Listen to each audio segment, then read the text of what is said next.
Welcome, ladies and gentlemen, to the Catholic Education Foundation podcast number 15. Wow. 15, Rich. We are rolling here. We are. We got another great guest in the studio, Mr. Randy Bufford. Randy is this year's chair of the 33rd Annual Salute to Catholic School Alumni Dinner event. He's the founder and chair of Louisville-based Trilogy Health Services and the president and CEO of Synchrony Health Services.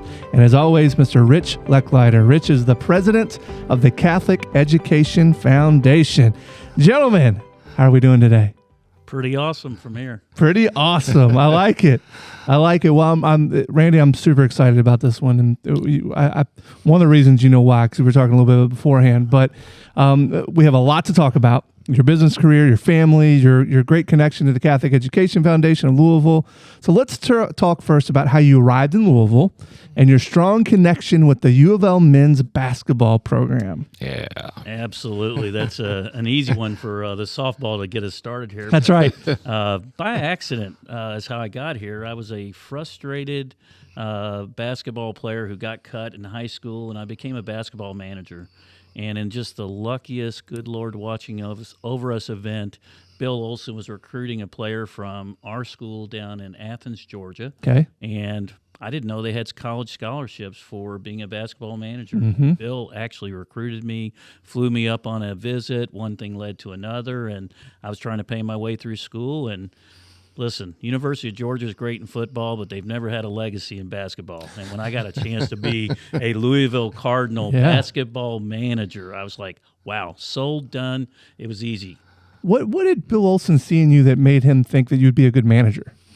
That's a good question. I thought he was recruiting me, and he definitely was recruiting Zach Richardson, the player that actually eventually signed with Louisville. Okay. And I thought he was just trying to feed me a line like, hey, you take better care of your players than our managers do our players. Okay. And in all due respect to my predecessors, and it probably was cash related because there was no money. There was no money in college athletics. Yeah, sure. When I got up to the University of Louisville and saw the facilities, and we only had like one set of white uniforms, one set of road uniforms, we were a little starved. But I'm an attention to detail guy.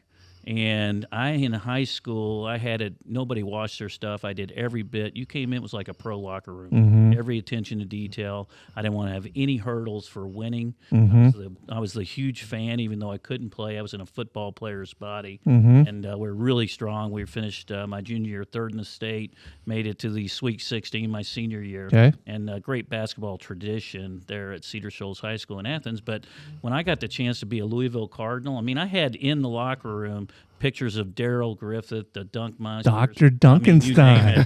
You name right. it, I had it. So I I mean, was sold. You can't beat that. The names on that team, Wiley Brown, Derek Smith. I mean, it's just unbelievable. Oh, yeah. The talent that was on that team. And such a cool, obviously, Coach Crum. I used to play a lot of golf with Coach Crum. I'm a huge Coach Crum fan, but what a cool experience that had to have been. Did that set you up kind of for future for your business career? You know, I think being a manager and handling responsibility at a very young age, I mean, I used to run out to the airport with the team and, you know, you'd have 25 tickets. Yep. And you would go up to the gate and say, okay, I've got 25 seats. This is back before the online check-in. I need all the aisles you can give me.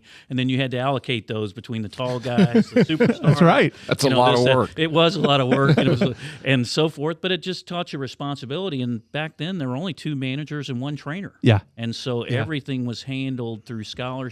We didn't have paid, managers or anything like that, paid equipment people like they do today. And as I said, it was just a different time in college sports. And again, but just a fabulous experience to sit up there literally back then because the way he did it. First seat on the bench, head manager. And then the next was Wade Houston and Denny Crum. And so you saw all of it up close. Heck yeah, you did. And That's what a spot. What a ride. Unbelievable. So what did you do after your graduation from Louisville?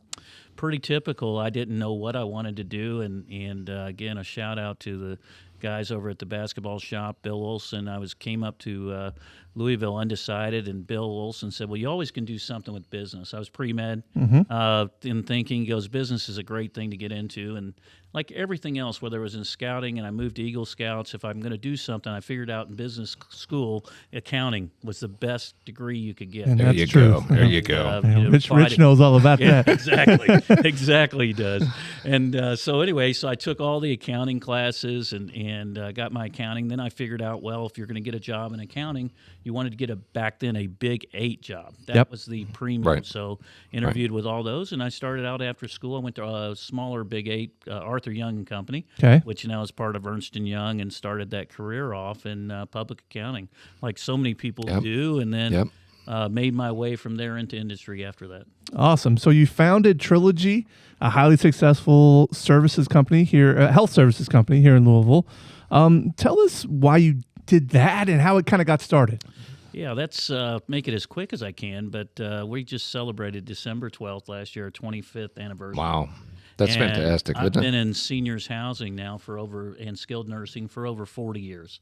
And this was a new idea to try that I had. I was working in an organization in Atlanta, and a lot of our competition, we've always been a high private pay industry. We're being challenged by these growth of assisted living and seniors housing. Okay. And it's a pretty simple business strategy. If you can't beat them, join them. Yep. And so I pitched our board in Atlanta. Susan, the family, and I were down there, and we'd taken a company public and wanted to move back to Louisville. Ultimately, pitched our board this idea of doing multiple services in one place. You know, a seniors housing, a skilled nursing, adult daycare, independent living, just a menu of services on a campus.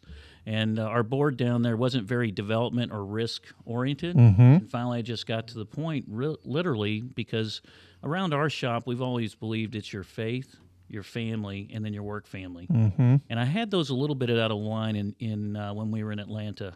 And so in realizing that as a family, I wanted to get back to Kentucky. Okay. And so this gave me a chance to come back to Kentucky, to start a new, clean slate, new organization, put together the business plan. But I had the idea while I was down in Atlanta.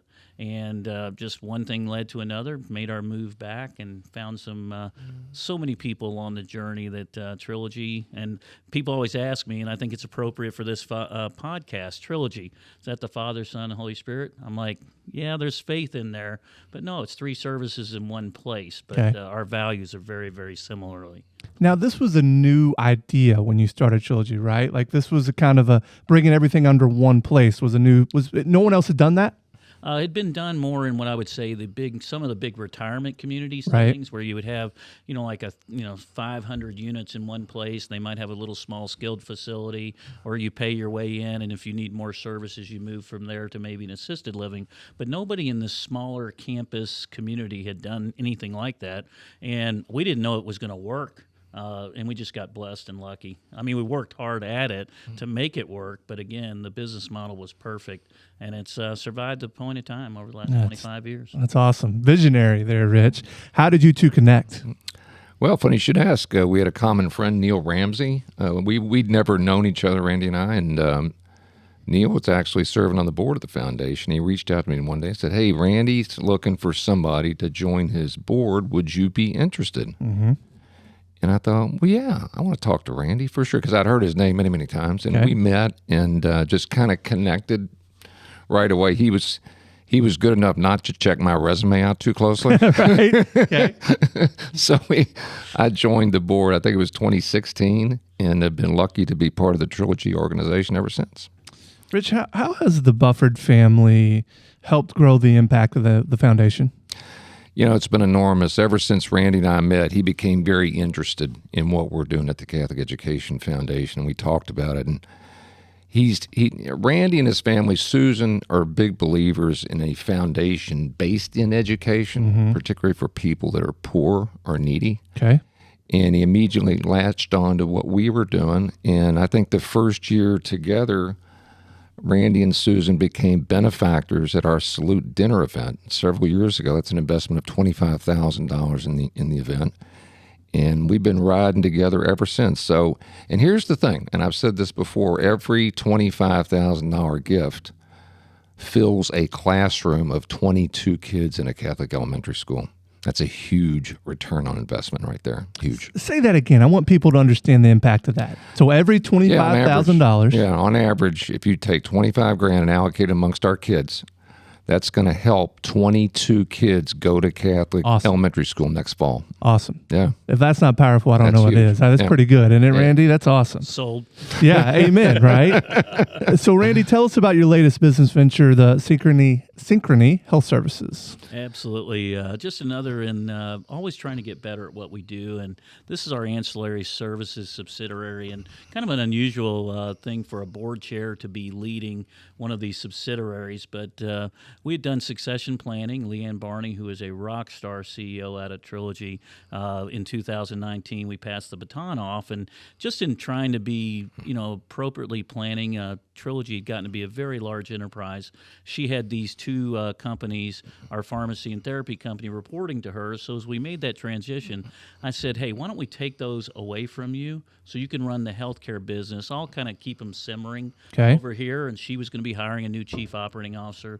And I said, maybe when that person's onboarded 6 or 8 months, it'd be an opportunity to move those back under your tutelage, either directly to you or to this new chief operating officer. And it all sounded very practical, a good plan. Right. And then, bam, pandemic. And That's right. and, there's not a good thing we can say about the pandemic and all that, but it did change a lot of the best laid plans. And so I got more engaged in these businesses, and we had never really, and I want to say this the right way because people look at me backwards, but we go at our business a little bit differently. We think if we add value to our customers, we end up hitting our bottom line. Yeah. That's the easiest way I could see it.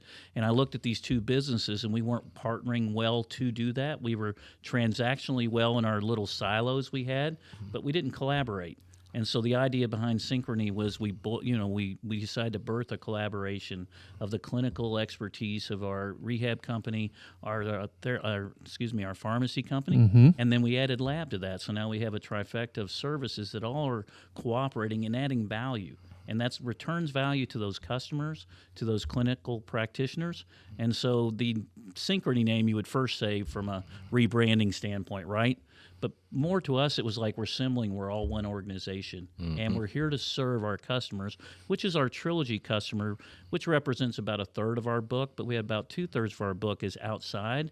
And so we're having a lot of fun adding this clinical value, this operational leverage, and the market is just loving it. Yeah, I bet. Anytime you can get a business, you can get it growing, especially post-pandemic. It energizes everybody. So that's my day job, I say. And then I just kind of hang around the Trilogy hoop to help out where I can and provide support, because as I tell them over there, I'm a lifer.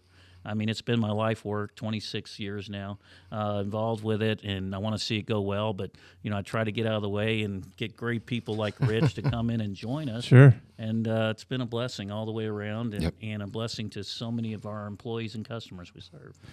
That's pretty impressive stuff there. Oh, yeah. I mean, it really is. It sounds like Randy's kind of a visionary in this space, Rich. He is, and he's never going to sit around and rest. Okay, he's always going to go on to the next thing, make something better. Yeah. I've watched Randy do it for years, and he does it quite well. Well, that's kind of the vibe I'm getting here. So Randy, let's talk about your family. Specifically, how did you all come together to create the Bufford Family Foundation as well as Trilogy Foundation? Well, I think they're both pretty similar. We have a core value that believes if you're successful, you have to give back. Yeah. I mean, it's in our faith, it's in our family, it's in our work family. And, a lot of people don't realize as a business, you do take out of the community. I mean, to be successful in business, you're pulling resources, people. You're pulling people, you're pulling everything. And so, we all get it with our faith. I mean, and I think some families understand it, but a lot of times the business community becomes more takers than givers. And, I'm not trying to do a value judgment, but we've always found that the more we're integrated into our community, and giving is the way you can do that, the better off we do. And so it's really a core value for, Susan, myself, and, what I'm hopeful for, we're kind of the start of it in our family. Now, our work family, it's taken off. I mean, the Trilogy Foundation's awesome. But even around our family, I'm hoping our example will set the same for our second generation and, by the way, now our third generation, because giving back's the right thing to do. Absolutely is the right thing to do. All right, so let's focus on the two different foundations here. So let's start with the Bufford Family Foundation. What does that focus on? Helping people. I hate to say it that simple, but our purpose is trying to find out where we can, provide support. And as we've started becoming able to do more of that, Catholic Education Foundation checked off all of our boxes because it's local. That's our best giving. And I'm not saying we don't support some of the more national causes, but again, when you can see an impact like it's being made at Catholic Education Foundation and in the right places where it's in need, it's amazing. And that is just the CEF magic. Is it's not broad-based across every zip code. I mean, it is targeted giving, targeted support. And that is different than a lot of things we've given to over our time period. And sometimes you feel like you'd raise money, you help something out, and it goes into kind of a black hole of help. Yeah. And you know by what they're sending you that overall things are being helped. This way, it's personal, it's specific. You can go visit the parishes. You can see the ones that might actually have even been closed by now if it wasn't for the Catholic Education. No, for sure. There's no doubt about that. Rich, when I hear Randy talk about that, it reminds me of a conversation you and I had working on a project here recently where you said, we don't care who you are, we help everybody. And that's kind of what Randy was hinting at. There is no skin color, there is no area of town, there is no race. It's everybody. If you need help, Catholic Education Foundation's there. Yeah, listen, the answer is yes. And we coined that kind of accidentally 8 or 9 years ago. It's turned out to be a godsend. And thanks to people like Randy and Susan and Trilogy and others, we've been able for 8 years in a row to give an award to every single family who applied and qualified for assistance. Every single one, 8 years in a row. To me, that's miraculous. Oh, it's astounding. It's astounding. All right, Randy. So you intrigued me here, and I know your wife Susan and you work closely with the Trilogy Foundation. So that assists Trilogy employees. Is that correct? Absolutely. The whole purpose originally, the foundation was set up to establish ways to help people in times of need, and we call it times of aspiration or hope. And, who have dreams to try to make sure now everybody understands times of need, but also help people, whether it's educational and also aspirational. And you mentioned Susan, and one thing she absolutely has a passion for. She's a real estate person. Okay. And she's a real estate, I call her a family magnate. She takes care of all that stuff for me. I don't have to worry about any of it. And along the way, she got involved because we had a first-time home buyers program. Again, helping persons in need get their own home and that security. And so they now have a program that she launched. It's just taken off, and I don't know the number. It's well over 200 people we've helped on their first-time home buying, and they call it Susan's Savings Program. And it kind of ticks off those great things you want about home ownership.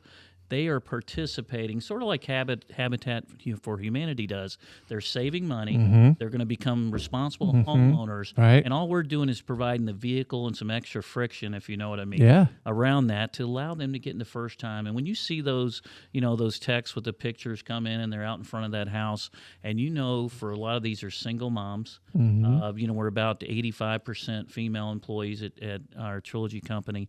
We're just helping people live out that dream.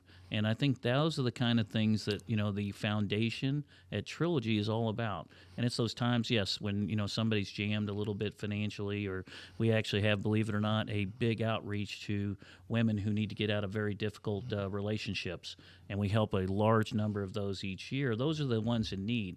But when you see those scholarships go to like people that are graduating from Purdue Global or all these other online, things that we're helping with, and then you see the home ownership, which Susan has her passion about, it makes it different, kind of jazzes you up. But you always know you're doing good work, and I think Rich knows this from a foundation raising. When you get broad-based support for your foundation, 71% of our team members, our Trilogy and Synchrony employees, give to this foundation. Unbelievable. Yeah, it's transformational. I've had a chance to see it from my perspective at Trilogy, and I've seen some video testimonials which are super powerful of folks that have gotten something aspirational in their life that they really wanted, never thought they'd get. Yep. And you ought to see the power and the energy that creates when they get it. Well, speaking of video testimonial, we have the 33rd annual Salute to Catholic School Alumni Dinner event coming up on March 8th at the Galt House Hotel. Let's talk about this amazing event, Rich, and the impact on young Catholic school students and their families. Yeah, thanks. It's this is our signature fundraising event every year, 33rd year in a row. Listen, the first year we had this thing in 1990, we had about 200 guests. We lost $25,000.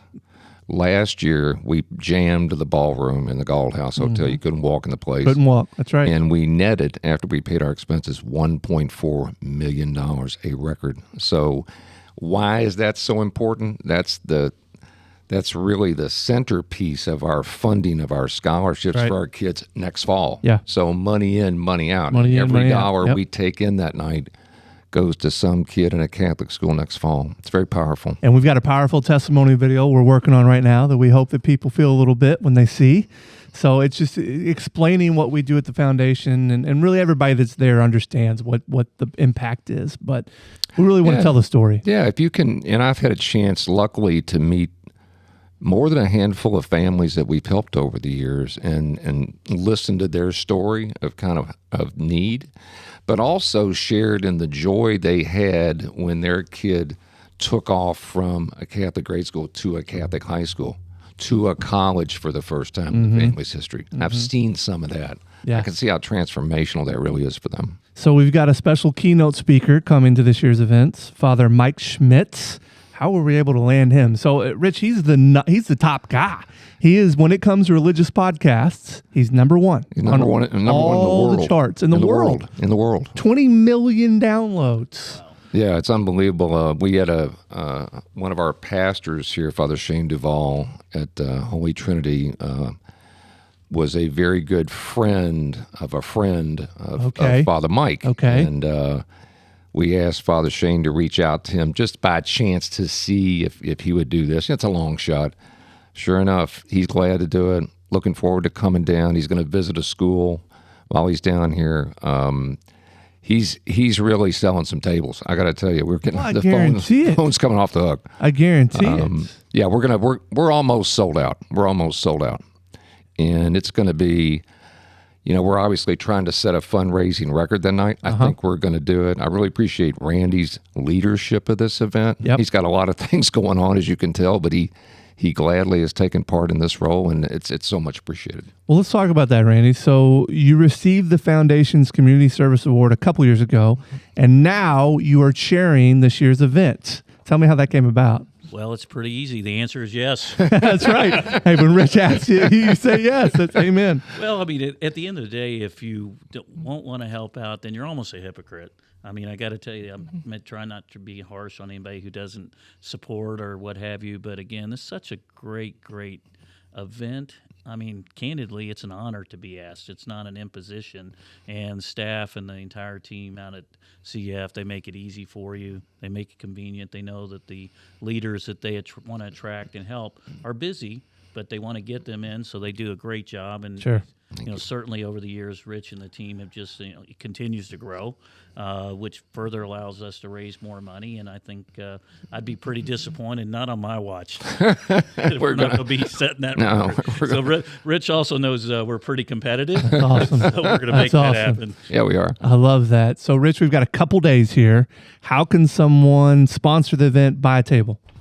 Yeah, we've got several sponsorship levels, starting at $7,500, $10,000, and $25,000 if you're interested in sponsoring the event. And I'll tell you, at the $25,000 level right now, we have 37 sponsors at that level. That's enormous. So if you want to be a sponsor, that would be greatly appreciated. If you want to buy a table of 8, that's $5,000. You can call our office, 502-585-2747, or you can go online and apply there, ceflou.org. But time's running out. Time is running out. All right, Randy, I'd be a terrible podcast host if I didn't ask you this question, okay? As a Louisville native, as a Louisville basketball fan, are we going in the right direction here? Certainly feels like that. I'm getting a little bit older. I'm one that is all for patience. Okay. Let Coach Payne and his team pull his people together, but I think we're starting to see some signs moving in the right direction. Seems like things are better, playing harder, and certainly a lot of excitement out there on Saturday. Beating Clemson and being able to raise that somewhat modified banner. That's right. And again, so we're excited. We're excited about the new chapters. And again, sometimes they say it's darkest before the dawn. Amen. Might be the case. Let's go. Let's go. Go Cards. Hey, that's right. Randy, on behalf of everyone at the Catholic Education Foundation, thank you and your family for your great works. And so many of the deserving Catholic school students in this community are just so thankful for the work you do. Thank you. It's my honor to have been here, and to thank Rich for asking me to participate. God bless you, Randy, and thank you. Well, ladies and gentlemen, that is it for podcast number 15. Gosh, it's unbelievable. We've done 15 of these, Rich. But hey, we have our slogan. Randy just said it. At the foundation. The answer is yes. Thank you, everyone, for listening, and we'll be back next month.